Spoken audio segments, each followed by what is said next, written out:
বাবার লাশ সামনে রেখে ভাই বোনের ভিতরে তুমুল ঝগড়া। কেন এই ঝগড়া? চলুন বিস্তারিত তাদের কাছ থেকেই জানার চেষ্টা করব। গন্ডগোল কেন করুম না? আমার বাপে কেমন জন্ম দেয় নাই, আমরা কি বাড়ি অংশ পাই না? কেন কথা কো ভাই? আচ্ছা আপু, এই যে আপনার বাবার লাশ, তো বাবার লাশ দাফন না করে এইভাবে আপনারা কেন নিজেদের ভিতরে ঝগড়া করতেছেন একটু বলবেন? ঝগড়া করবো না, কি করবো? বাপে যখন বাচ্চা ছিল বাপি দেখছে আমাকে, বাপে মরে গেছে, আর আমাকে কে দেখবো, আমাকে কে ভরণ পোষণ করবো?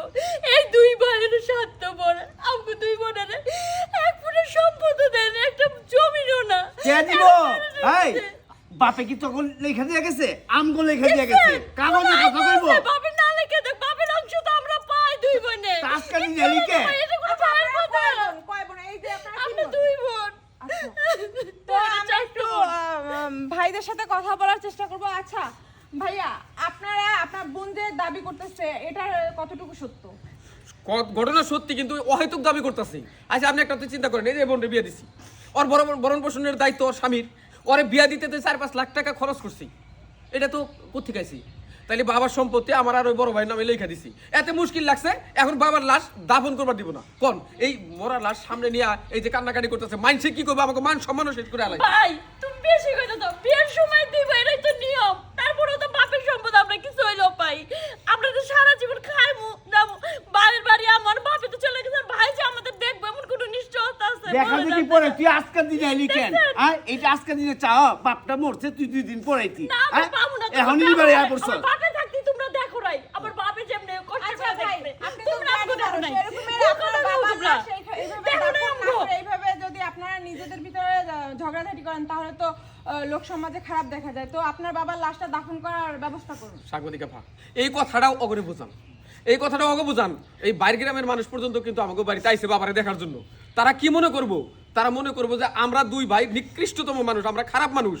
এখন বাবার লাশটা মাটি দেই, তারপরে এরা সারা জীবন তো আমাকে বাড়িতে আসা যাওয়া করবে। ভাই এই কথা আমি কইতামই না, আমরা দুই বোন কোনোদিনও চাইতাম না। তুমি যে আমার বাপে বাঁচে থাকতে কইতা, দুইটা বোনের 10টা টাকা হাতে দিয়া যে তা জামা গুনিয়া কইরা কাটা কাপড় দিতে দিতে, তাইলে আমরা কোনোদিন সম্পদের ভাগ চাইতাম না। আপনি কান্নাকাটি করেন না, আপনি তো মেয়ে, মানে মেয়েদের তো অনেক মন নরম হয় বাবার প্রতি। তো আপনার বাবাকে এইভাবে আমার দাফন বাবার না করে প্রতি কি আমার আপনি নরম আছে। কান্নাকাটি করতেছেন? আপু। সম্পত্তিটা তো বড় না, আগে আপনার বাবার লাশ দাফন করা তো জরুরি, তাই না? একবারে স্বার্থপর আমার বইনে, একবারে স্বার্থপর না হইলে বাবার এরকম ভালোবাসি বলে চিল্লাইছে, ঠিক আছে, কিন্তু আজকে বাবা মারা গেছে, তার লাশটা দাফন করতে দিতেছে না। কত বড় নিমুখ হারাম দেখেন। ওনাদের স্বার্থের জন্য ওরা তাড়াতাড়ি কবর দিতে চাইতেছে, কিন্তু আমার বাপের জন্য আমাদের মায়া ঠিকই আছে, কিন্তু ওনাদের স্বার্থের জন্য ওনারা তাদের মানে, আর ওনাদের কেন ছাড়া দিব? আমাদের হক কেন আমরা ছাড়া দিব?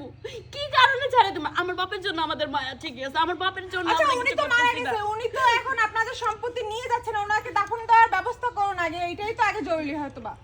আমার ভাইয়েরা আমাদের দাবি মানে না, আমরা সব করতে দেবো। আমার বাপে যখন আমার বাপের মাটি দেবো তখন আমাদের ঘাড় ধরে ভাগ করে দেবো। চাচা আপনি কিছু কর। আমি একবার বুঝাই কইছি যে আমার ভাই যে মারা গেছে, আমার ভাই তো সয় সম্পত্তি কবরে নিয়ে যেতেছে না, অবশ্যই অবশ্যই। আমার ভাইটা সয় সম্পত্তি সব থুয়া যেতেছে।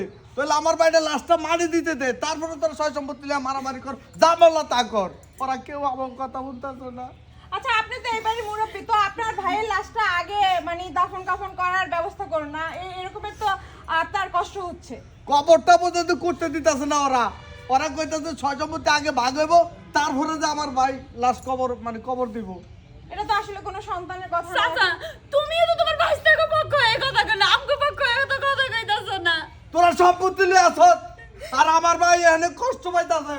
আচ্ছা ঠিক আছে আমার এনে বাড়ি দেওয়ার ব্যবস্থা কাকা, করতে পারবে। কাকা শুনুন, আপনি আছেন, আপনার সামনে একটা কথা দিলাম, বাবার লাশটা কবর দিক, তারপরে হইলো তোমাকে যে সম্পত্তির ভাগ বাড়ারা বড় বাইরে নিয়ে বসে আমরা স্বীকার করলাম, আমরা ভাগ বাড়ারা ই করে তোমাকে আমি দিয়ে দিবনি, বাবার লাশটা মাটি দিয়ে দিতাম। আচ্ছা যখন সুন্দর। তুমি কইছো বাপের লাশের সামনে সবাই যখন শুনছে, তাহলে মাটি দাও। আয়ুষ্মান খাদ্যর দর্শক এখানে এমনই একটা ঘটনা ঘটছে, আসলে কিন্তু এরা খুবই মানে ভুল সিদ্ধান্ত নিছে।